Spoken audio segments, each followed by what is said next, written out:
Iniciando o ano de 2023, iniciando um novo trimestre com lições maravilhosas e também necessárias para a nossa época. Está aqui o título desta revista, né? Aviva a tua obra, o chamado das Escrituras ao quebrantamento e ao poder de Deus. Mas por que é necessário então o avivamento? Veja bem, por que é necessário o avivamento? É necessário o avivamento justamente porque está havendo uma grande frieza espiritual no meio do povo de Deus. Então teremos aqui 13 lições, né? Todas voltadas com este assunto sobre o avivamento. E a nossa lição de número 1, começando hoje, está dizendo aqui, o título, o avivamento espiritual. O nosso texto áureo se encontra em 2 Crônicas, capítulo 7, versículo 14, aonde diz: E se o meu povo que se chama pelo meu nome se humilhar e orar e buscar a minha face e se converter dos seus maus caminhos, então eu ouvirei dos céus e perdoarei os seus pecados e sararei a sua terra. Então é a promessa do nosso Deus, verdade prática, humilhar-se diante de Deus, buscar a face do Senhor em oração e converter-se de seus maus caminhos são atitudes que precedem o avivamento espiritual. Então nós precisamos nos despertar, né, rapidamente para buscarmos a face do Senhor, nos arrepender, confessar os nossos pecados, mudarmos de vida.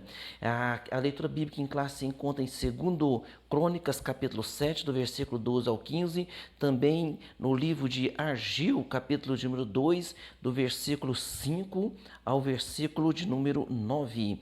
A introdução está dizendo: neste trimestre estudaremos o avivamento espiritual, veremos o quanto ele é indispensável para o crescimento, o desenvolvimento e o cumprimento da missão integral da igreja no mundo. Esse fenômeno espiritual é a condição primária para que o corpo de Cristo proclame o evangelho de Jesus a cada criatura. Assim, constataremos que o avivamento espiritual, mais do que movimentos ocasionais, é uma necessidade permanente para a igreja enfrentar os desafios atuais. Então, o avivamento para a igreja tem que ser algo permanente, viu? Parte primeira aqui da nossa lição: o que é avivamento espiritual? Então, o que é o avivamento espiritual? É necessário? Sim. Precisamos dele hoje? Sim. Mas o que é o avivamento espiritual? No item 1, avivamento espiritual. Em primeiro lugar, avivamento espiritual é uma intervenção de Deus. Só tem início quando o Espírito Santo encontra espaço no coração de uma pessoa, de um grupo, de uma cidade ou de uma nação. Então, o avivamento espiritual, ele é uma intervenção de Deus e ele pode estar acontecendo na vida de uma pessoa, de um grupo, de uma cidade ou de uma nação. E agora nós temos que orar para quê? Para que isso seja realidade entre nós. Porque pode começar por uma pessoa, mas toda a igreja precisa ser avivada, todo o nosso município, todo o nosso estado e toda a nossa nação. Então busquemos ao Senhor. No item 2, a pré-condição para o avivamento. Não existe uma pré-condição para o avivamento. Por quê? Porque, veja bem, para que haja um avivamento, então, olha, precisamos de um avivamento, sim. Mas por que precisamos? Por causa da frieza espiritual. Então, quando o povo se afasta de Deus, vem a necessidade. E quando o povo se afasta de Deus, vem o quê? Vem todas aquelas problemáticas que está escrita ali na nossa leitura bíblica em classe, viu? Então, a Bíblia nos mostra que uma situação de crise espiritual ou moral pode ser pré-condição para o avivamento. Deus disse ao rei Salomão, então Deus ele deixa bem claro que é o rei Salomão, ele diz assim, se eu cerrar os céus, se não houver chuva, ou se ordenar os gafanhotos que consumam a terra, ou se enviar a peste entre o meu povo. Então nós estamos falando aqui de desastres, né? Nós estamos falando aqui de situações difíceis. Então aqui a crise está delineada em termos climáticos, entretanto ela também pode ser moral, política, econômica, afetando o quê? A área da vida de um indivíduo, de uma cidade, de uma igreja, de uma nação. Então, nós estamos vivendo estes tempos que precisamos de um avivamento genuíno, buscar a face do nosso Deus, viu? Parte 2 aqui da nossa lição: as condições para o avivamento espiritual. Então, no item 1, uma crise. Então, quando a pessoa se afastou de Deus, surgiu então e veio a crise. Então, uma crise, diante da crise, podemos observar vários comportamentos humanos. Então, diante da crise tem aqui, tem o medo, tem a revolta, tem blasfêmia contra Deus e o próximo, né?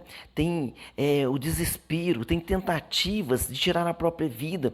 O mundo hoje nunca se experimentou tanta desilusão, nunca se teve tanta depressão como nos dias de hoje. Então, tudo é motivo hoje da pessoa se desesperar, porque é a falta de Deus, é a falta do controle emocional, viu? Contudo, a palavra de Deus pode mudar todo o rumo de uma crise. Por quê? Porque aí vem aqui o 2 Crônicas 7,14, a resposta: e se o meu povo, que se chama pelo meu nome, se humilhar e orar, e buscar a minha face, e converter dos seus maus caminhos, então eu ouvirei dos céus, e perdoarei os seus pecados, e sararei a sua terra. Precisamos urgente que o Senhor venha sarar a nossa terra. Precisamos urgente que o Senhor venha sarar o nosso Brasil. No item 2 aqui da segunda parte, humilhação diante de Deus. No lugar de se revoltar diante das crises espirituais ou materiais que clamam por soluções efetivas, a humilhação diante de Deus é a primeira condição para o avivamento espiritual acontecer. Então está dizendo lá: se o meu povo que se chama pelo meu nome se humilhar. Então primeiramente precisamos nos humilhar, precisamos buscar a Deus, precisamos voltar ao primeiro amor. No item 3 aqui, orar e buscar a face do Senhor. Sem oração não há avivamento. Sem a disposição dos crentes para buscar a face do Senhor, não há avivamento. O avivamento tarde não chega. Nesse sentido, podemos perceber, se uma igreja local buscar verdadeiramente um avivamento espiritual, de acordo com a frequência dos crentes aos cultos de oração, na prática das orações devocionais, na perseverança em orar, com propósito por determinados períodos de tempos, né? Além de orar, o suplicante que busca a face do Senhor persevera. Então ele persevera mais para receber de Deus a resposta à sua súplica.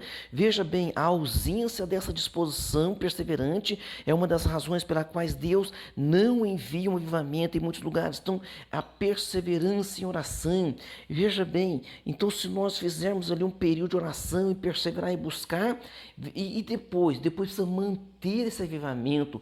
Olha só, se você está ali numa fogueira, vamos supor, tem um dia frio, e alguém fez uma fogueira, tem várias pessoas ali ao redor se esquentando naquela fogueira. O que vai acontecer? Aquela fogueira, ela vai queimando ali, um exemplo, a lenha, e daqui a pouco ela vai se diminuindo e o frio, ele vem ganhando espaço. Então tem necessidade aqui de colocar lenha naquela fogueira. Então é necessário perseverar em oração, é necessário buscar a face do Senhor, é necessário não retroceder, não desanimar, para que nós possamos verdadeiramente, não apenas buscar o avivamento, mas permanecermos vivos diante de Deus. Item 4, conversão sincera dos pecados. Então está dizendo lá, o autor ali, né, lá em Crônicas está dizendo: e se o meu povo se converter de seus maus caminhos, não pode haver avivamento sem confissão de pecados, sem que deixemos os maus caminhos. Então o Provérbios capítulo 28, versículo 13 diz assim, que aquele que confessa e deixa, né, alcança misericórdia. Então, se alguém permanecer no pecado, ele jamais vai prosperar. Então, aquele que não deixa o seu pecado, ele não prospera. Mas aquele que confessa e deixa, ele alcançará misericórdia. E o Salmo 66, verso 18, está dizendo assim, se eu atender a iniquidade no meu coração, ou seja, se eu atender o pecado no meu coração, o Senhor não me ouvirá. Como é que o Senhor vai ouvir minha oração? Se eu coloco em prática algum pecado que passa pela minha mente, eu não posso alimentar os pecados que passam em minha mente. Um grande estudioso disse assim: não posso evitar que passarinhos voem sobre a minha cabeça, mas posso evitar que passarinhos façam ninho na minha cabeça. Às vezes passa um pensamento, desastroso, pecaminoso em nossa cabeça. O que nós temos que fazer? Repreender aquele pensamento e não alimentar os pensamentos pecaminosos, porque senão acontece aqui no salmista, aqui no Salmo 66, 18, olha: se eu atender ao pecado no meu coração, o Senhor não vai ouvir a minha oração, tá certo? observam no item 5 aqui da segunda parte, um caminho preparado. Então a crise pode ser uma pré-condição para o avivamento espiritual, se nos humilharmos diante de Deus e buscarmos a face do Senhor. Mas por que isso? Porque quando se fala precisamos de um avivamento, quando a gente entende que está precisando daquele avivamento, é porque nós estamos o quê? Confessando que há uma grande frieza espiritual. Na Europa hoje, a Europa já está devastada espiritualmente, fria, fracassada. Quantas igrejas hoje já fecharam, deram lugar a outras coisas? Por quê? Porque entraram por uma decadência espiritual. Os Estados Unidos estão no mesmo caminho e nós aqui no Brasil estamos seguindo o mesmo caminho. Precisamos mudar esta triste realidade e buscarmos a face do Senhor. Parte 3 aqui, a necessidade de um avivamento espiritual. Né? Agora nós estamos falando do Ageu, capítulo 2, versículo 5 ao 9, no item 1. A situação espiritual de Judá. Por causa da decadência de Judá, profetas alertavam a respeito da futura destruição da nação, né? A qual foi levada em cativeiro ali para a Babilônia. Na letra A aqui, ó, a destruição do templo e morte. Por ignorar a voz do Senhor, o povo foi levado em cativeiro para a Babilônia e o templo foi destruído. Além disso, um terço dele morreu de fome, um terço daquela população morreu de fome, de peste, ao passo que o outro terço morreu pela espada. Por quê? Porque aquele povo foi alertado pelos profetas, mas eles não se converteram do seu mau caminho. Na letra B, o chamado para reconstruir o templo. Agora, depois de 70 anos de cativeiro na Babilônia, esse povo entra num declínio espiritual, mas agora o Senhor manda eles de volta para reconstruir o templo. Mas cadê o ânimo? Cadê o despertamento? É tempo de despertarmos, mas cadê o nosso ânimo, pastor? Onde nós vamos achar ânimo? Nós vamos achar ânimo lendo a Bíblia, orando, confessando o nosso pecado, falando com Deus: olha, Senhor, o meu pecado é esse, me ajuda a vencê-lo, e o Senhor então vai nos fortalecer. Aleluia. A vida espiritual do povo pós-exílio não era boa, pois ele não sentia falta do lugar de reunião. Então eles já não estavam mais sentindo falta de adorar. Eles não estavam mais sentindo falta. Não estou mais sentindo falta de ir na igreja. A igreja é tudo a mesma coisa. Igreja é isso, igreja é aquilo. Nós colocamos defeito na igreja, mas é porque nós estamos espiritualmente fracos e não admitimos isso. E o povo então já não estava mais sentindo falta do templo. Que Deus tenha compaixão e misericórdia de nós. Letra C. O Deus levanta homens para realizar a sua obra. Então o povo pós-exílio se descuidou e não deu valor à casa do Senhor. Após a repreensão divina, Deus levantou homens fiéis para reconstruir o templo, como foi o caso, né, de Zorobabel, governador, e Josué. Esse Josué, que não confundir com Josué, general de Moisés, viu?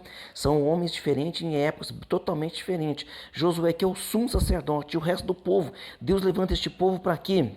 Com o propósito de reconstruir o templo. Letra D, o desejado das nações e a glória da segunda casa. Olha como que Deus é poderoso, conclamando o povo a se levantar para construir o segundo templo, e por intermédio do profeta, Deus descreveu como seria esse avivamento espiritual. Então, por meio ali de Ageu, então Deus fala, né?